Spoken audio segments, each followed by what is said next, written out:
2026년 다시교회 말씀 나눔 시작하도록 하겠습니다. 오늘 말씀은 사도행전 1장 4절에서 11절까지 말씀입니다. 사도행전 1장 4절에서 11절까지 말씀 함께 읽을게요. 사도와 함께 모이사 그들에게 분부하여 이르시되 예루살렘을 떠나지 말고 내게서 들은 바 아버지께서 약속하신 것을 기다리라.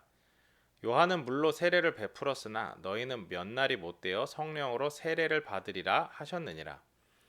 그들이 모였을 때에 예수께 여쭈어 이르되 주께서 이스라엘 나라를 회복하심이 이때니까 하니 이르시되 때와 시기는 아버지께서 자기의 권한에 두셨으니 너희가 알 바 아니요 오직 성령이 너희에게 임하시면 너희가 권능을 받고 예루살렘과 온 유대와 사마리아와 땅끝까지 이르러 내 증인이 되리라 하시니라. 이 말씀을 마치시고 그들이 보는데 올려져 가시니 구름이 그를 가리어 보이지 않게 하더라. 올라가실 때에 제자들이 자세히 하늘을 쳐다보고 있는데 흰옷 입은 두 사람이 그들 곁에 서서 이르되 갈릴리 사람들아 어찌하여 서서 하늘을 쳐다보느냐 너희 가운데서 하늘로 올려지신 이 예수는 하늘로 가심을 본 그대로 오시리라 하였느니라. 아멘. 오늘 우리가 함께 읽은 사도행전 1장 4절에서 11절까지 말씀을 본문으로 해서 성령의 권능이라는 제목으로 우리 말씀을 나누도록 하겠습니다. 오늘 2026년의 첫 번째 주일이에요. 새해 복 많이 받으세요. 2025년에 어떤 일이 있었는지 몰라요. 많은 일이 있었겠죠. 하지만 잘 살아오셨을 거라고 믿습니다. 자, 고생하셨고 모두 수고하셨어요. 그래서 2026년 올해는 하나님 안에서 더 큰 은혜로 하루하루 살아가는 우리가 되기를 기도하고 또 바래요. 올해 어떤 말씀을 나눌까 기도하면서 고민을 했어요. 그러다가 우리 다시교회, 새롭게 시작하는 다시교회를 생각하면서 교회에 대한 말씀을 나눠야겠다라고 생각을 했어요. 그래서 교회에 대한 말씀 사도행전을 나누려고 해요. 사도행전은 누가라고 하는 사람이 기록한 성경이에요. 66권의 성경 가운데 누가는 2권의 성경을 기록했어요. 이름에서 알 수 있듯이 누가는 누가복음을 기록했어요. 그리고 사도행전을 기록했어요. 한 사람이 썼으니까 비슷한 내용의 반복이거나 아니면 연속적인 글일 거예요.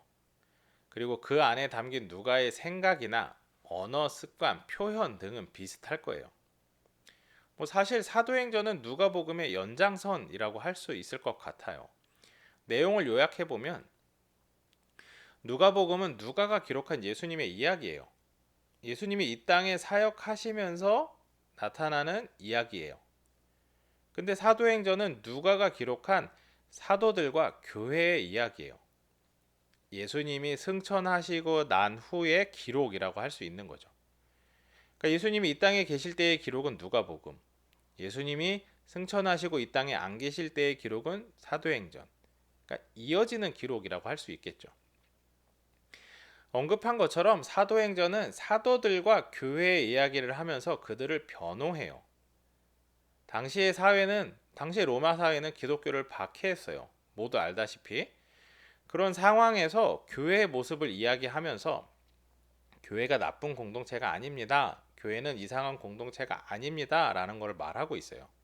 교회를 변호하는 거죠. 그렇다고 없는 말을 지어서 하는 게 아니라 있는 그대로 교회가 하는 일, 교회의 모습을 있는 그대로 말해요. 그렇게 교회를 변호하는 글이 바로 사도행전이에요. 이 말을 달리 표현해 보면 교회의 일을 사실적으로만 표현해도 오해가 풀리고 사람들이 교회를 인정하게 된다는 말이에요. 미사여구를 갖다가 교회를 꾸미고 그렇게 화려하게 표현하지 않아도 있는 그대로만 말해도 된다는 거예요. 이 말은 당시 교회에만 통용되는 표현이 아니에요. 오늘날 교회도 적용되는 말이에요. 교회가 흔히 말하는 본질을 지키고 그대로 행하면 오해를 사지도 않고 사람들로부터 어려움을 당하지도 않을 거라는 말이에요. 사도행전을 나누면서 그 교회의 모습이 어떤지 살펴보려고 해요. 하나씩 나누도록 할게요. 사도행전은 데오빌로라고 하는 사람에게 쓰는 글이에요. 데오빌로는 실존 인물일 수도 있고 상징적인 인물일 수도 있어요. 정확하게 기록되어 있지 않기 때문에 알 수 없지만 어떤 존재여도 큰 문제는 없을 것 같아요. 데오빌로에게 이전에 썼던 글 누가복음의 내용을 요약하면서 사도행전은 시작돼요. 예수께서 활동을 시작하시면서 사도들에게 명하시고 승천하신 날까지의 일을 기록했고 그것을 확인하면서 사도행전은 시작되는 거예요. 예수님께서 부활하시고 제자들과 40일 동안 계시면서 마지막으로 분부하시는 내용이 오늘 본문이에요. 예루살렘을 떠나지 말고 아버지께서 약속하신 것을 기다리라고 말씀하세요. 너희가 성령으로 세례를 받을 건데 그거를 기다려라 라고 말씀하시는 거예요. 예수님이 고난 당하시기 전에 이미 제자들에게 성령에 대해서 말씀하셨어요. 이제 그걸 다시 확인해 주시는 거예요. 예수님이 승천하고 나면, 예수님이 제자들 곁을 떠나고 나면 성령님이 임하실 것이다 라고 확인해 주시는 거죠. 그리고 그게 성도들의 모임이고 교회의 시작이에요. 성령님이 임하심이 없는 성도들의 모임, 성령님이 임하심이 없는 교회는 시작될 수 없다는 거죠. 예수님과 함께하고 있는 제자들은 예수님한테 질문을 해요. 주님께서 이스라엘 나라를 회복하시는 것이 이때입니까? 라고 질문을 해요. 이스라엘 사람으로서 당연히 궁금할 수 있죠. 당연히 관심이 있을 거예요. 로마의 압제에 시달리고 있는 이스라엘이었기 때문에 관심이 있었을 거고 궁금했을 거예요. 그런데 이미 예수님은 말씀하고 알려주시고 보여주셨어요. 예수님이 베푸시는 구원은 정치적인 구원이 아니다라고 이미 말씀하고 보여주셨어요. 그런데 제자들은 아직도 그걸 잘 깨닫지 못하고 정치적으로 자기들을 구원해 줄 것이라고 기대하고 기다리고 있는 거죠. 예수님은 한마디로 말씀하세요. 그거는 너희가 알 바가 아니다.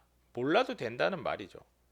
하나님이 자기의 권한에 두셨기 때문에 아무도 모른다라고 말씀하시는 거예요. 아무도 모르는 일이니까 너희는 몰라도 된다. 이렇게 말씀하시는 거예요. 이 말씀은 제자들을 무시해서 하시는 말씀이 아니라 모르는 사실이기 때문에 중요하지 않다는 거예요. 그러면서 예수님은 그것보다 중요한 사실을 말씀하세요. 바로 8절이에요. 오직 성령이 너희에게 임하시면 너희가 권능을 받고 예루살렘과 온 유대와 사마리아와 땅끝까지 이르러 내 증인이 되리라 하시니라. 이스라엘 나라를 회복하는 것도 중요하고 하나님의 나라가 임하는 것도 중요해요. 하지만 지금 제자들이 직면한 가장 중요한 것은 성령님이에요. 성령님이 제자들에게 임하는 거예요. 그래서 성령님을 힘입어서 제자들이 감당해야 하는 사역이 있어요. 바로 예수님의 증인이 되는 거예요. 성령님이 제자들에게 임하시면 제자들은 권능을 받게 될 거예요. 그러면 예루살렘과 온 유대와 사마리아와 땅끝까지 이르러 예수님의 증인이 될 거예요. 이 얘기는 사실 이미 예수님이 제자들을 파송하시면서 이루어졌던 일이기도 해요. 누가복음 10장을 보면 예수님이 제자들을 보내시면서 권능을 주시는 장면이 나와요. 제자들에게 권능을 주시면서 하나님 나라를 전파하라고 말씀하신 적이 있으세요. 그런 일이 예수님이 승천하시고 난 후에도 일어나요. 바로 성령님이 임하시면 나타나는 거예요. 하나님의 나라를 소망하고 기다리는 것도 중요해요. 하지만 지금 제자들이 해야 하는 일과 그것을 어떻게 이루어야 하는지가 더 중요한 거죠. 오늘날 우리도 마찬가지예요.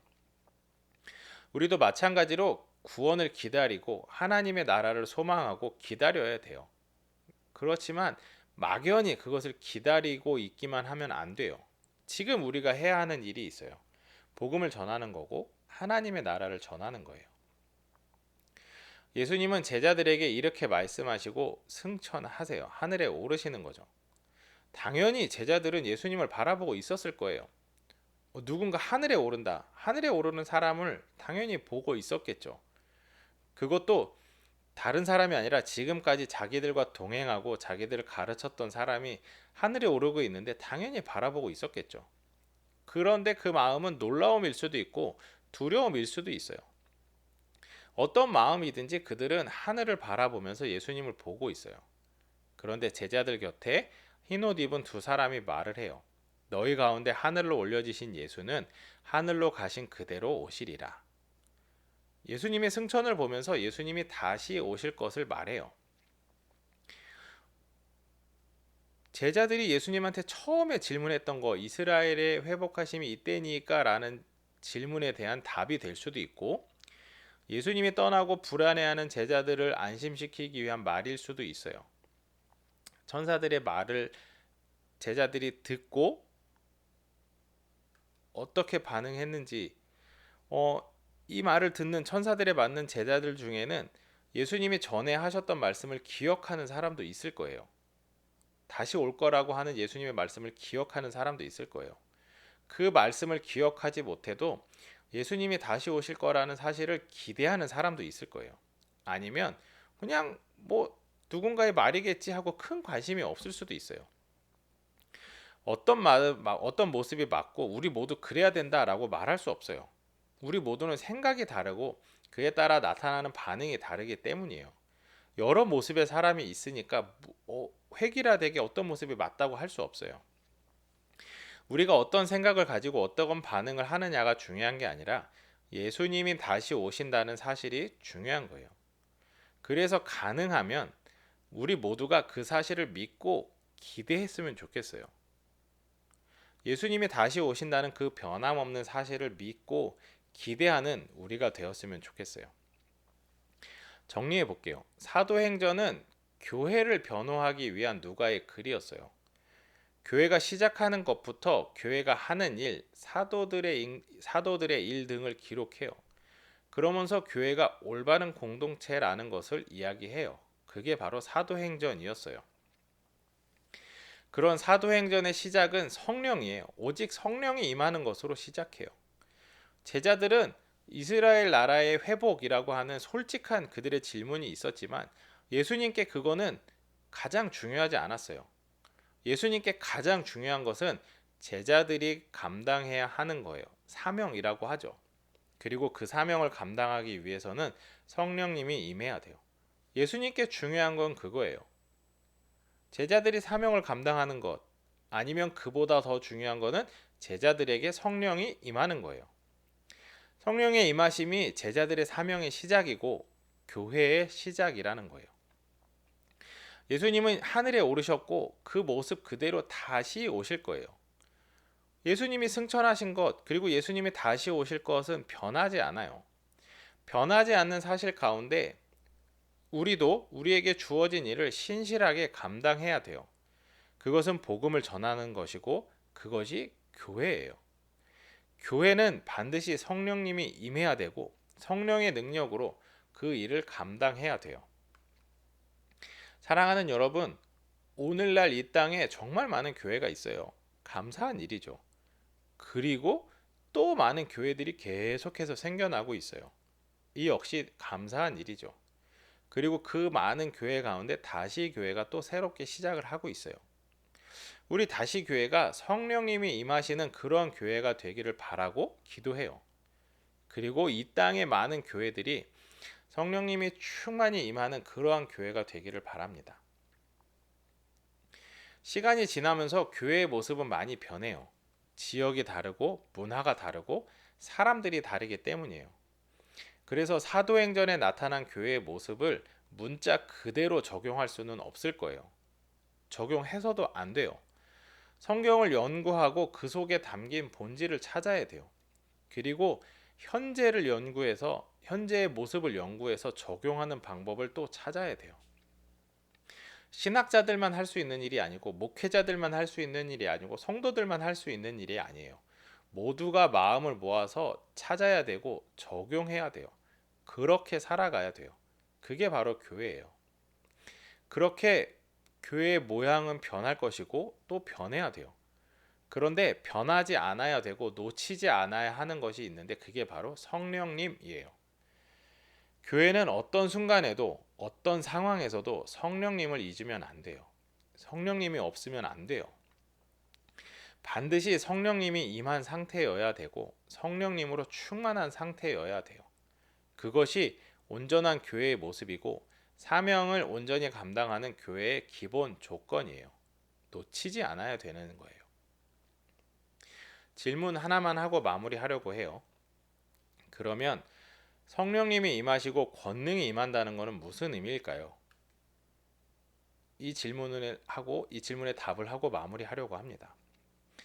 우리는 성령의 권능이라고 하면 보통 은사를 떠올리기가 쉬워요.